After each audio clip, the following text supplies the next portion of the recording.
Hey guys, it's Brandon back again with the second installment of our SAT essay section lectures. And today we're going to be talking about a very fundamental yet very difficult part of the SAT essay, and that is the subject of choosing rhetorical devices to talk about in your essay.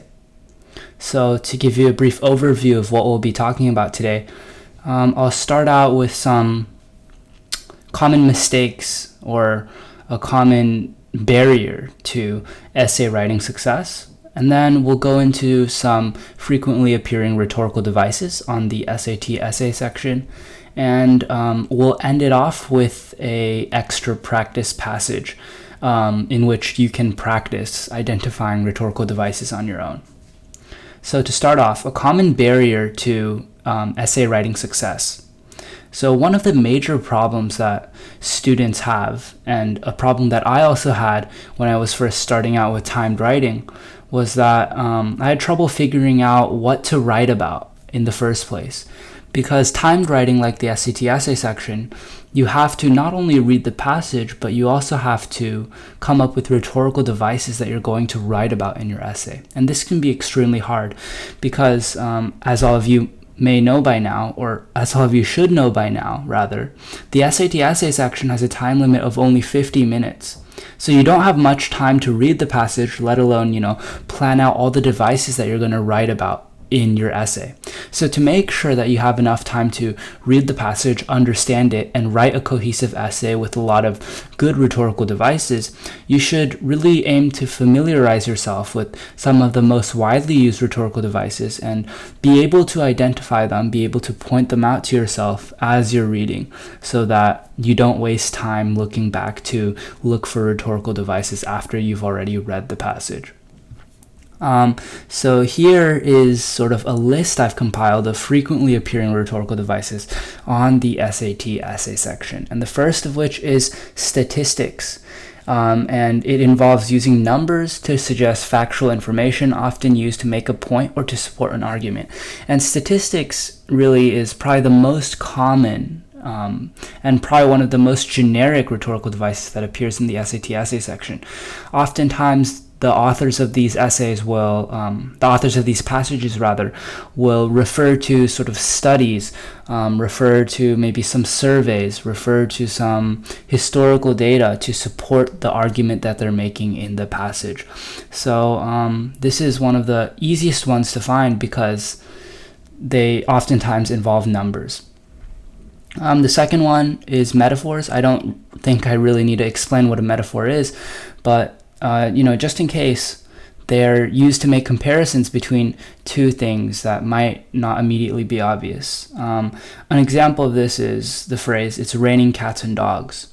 Like in this phrase, we're basically comparing the sound of the rain to maybe the thump of the cats or maybe dogs that are falling out of the sky.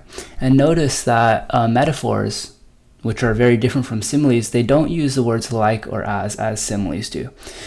So similes comparing two things using the words like or as. It's very similar to a metaphor. An example of a simile would be, she was as red as a tomato. Maybe she was so sunburned that she was as red as a tomato. We're using as here to sort of compare the color of her skin to a tomato. So that would be an example of a simile. Analogies is another one that appears very frequently. Similar to sort of metaphors and similes, it really draws comparisons between sort of similar situations, ideas, events, stuff like that. The next rhetorical device that I want to talk about is going to be diction. And diction is basically just the word choice that the author uses to sort of voice their essay. If you choose to write about diction, if you choose to analyze how the author uses word choice as a part of your essay, you shouldn't just be very generic and say the author uses diction to prove his point. You shouldn't write anything like this. You have to specifically state what kind of diction. Is it maybe positive diction? Is it negative diction? Because diction itself is used by every single author in every single piece of writing. Every single author uses word choice when writing their piece of work. So you have to specify which type of diction is evident in the passage to be able to use it and explain it well. Going along with diction, we have syntax, which is sentence structure. There are a lot of different types of sentence structure, and they contribute overall to sort of the flow and the overall tone of a passage. Examples of syntax include, choppy, short sentences or long and flowing sentence structures. Anecdote, short descriptions of events used to evoke feelings or to support an argument. Anecdotes, often when they're used by authors, they give that sort of personal connection. If an author is talking about an anecdote from their childhood, they're aiming to sort of connect you and give you a look into their own life in the hopes that you'll maybe, see their perspective and agree with their argument. Next up, we have rhetorical questions. They're questions posed to a reader that often have an obvious or intended answer. Rhetorical questions are, most often used when the author is sort of asking the reader to consider a point. And it's sort of a creative way to do so, to let the author's audience consider the point that the author has to make. And the last one, also a very common one, is appeal to identity. And this most often appears when the author uses words such as we, you, directly addressing the reader or including the reader in a group. It creates this sort of sense of belonging and unity among a group of people. And the last three rhetorical devices that we're going to be covering are rhetorical devices that you can use if all else fails, if you really can't think of anything else to write about. These three sort of quote-unquote rhetorical devices are ethos, pathos, and logos. And usually a passage will have at least one of these three. So these are sort of safe backup options that you can fall back on in case sort of you can't think of anything else to write about. Ethos. Basically, ethos is when the author attempts to establish credibility in the reader's mind.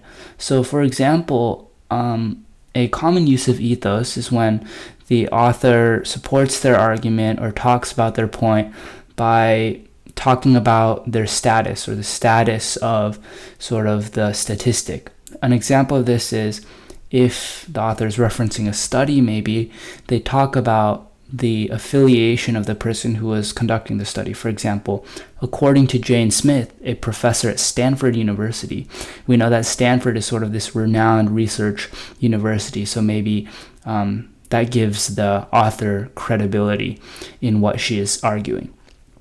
Next up, we have pathos. And pathos is essentially just evoking a certain emotion in a reader. It makes the reading, the text, the passage more emotional. Such emotions could be joy, sadness, guilt, stuff like that. And last but not least, we have logos, which is using logic and reasoning to support an argument. So examples of this include using comparisons, using studies, using data, using statistics, sort of these things to support your argument in a very logical, in a very scientifically sound way. So that basically wraps it up for our most common rhetorical devices that you should know going into the SAT essay, as well as three sort of backup options that you can always fall back on if you can't think of anything. So with that in mind now, let's take a look at this extra SAT sample essay passage, and I encourage each one of you to take a look at it and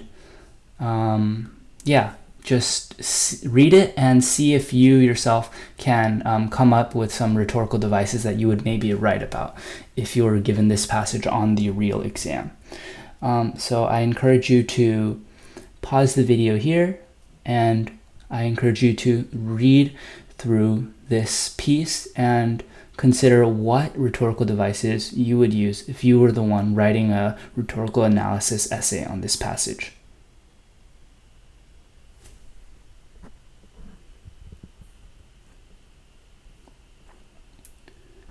Okay, now you guys should have read the passage after pausing the video, so now I'll pop up some maybe sample answers of rhetorical devices that maybe you could have identified.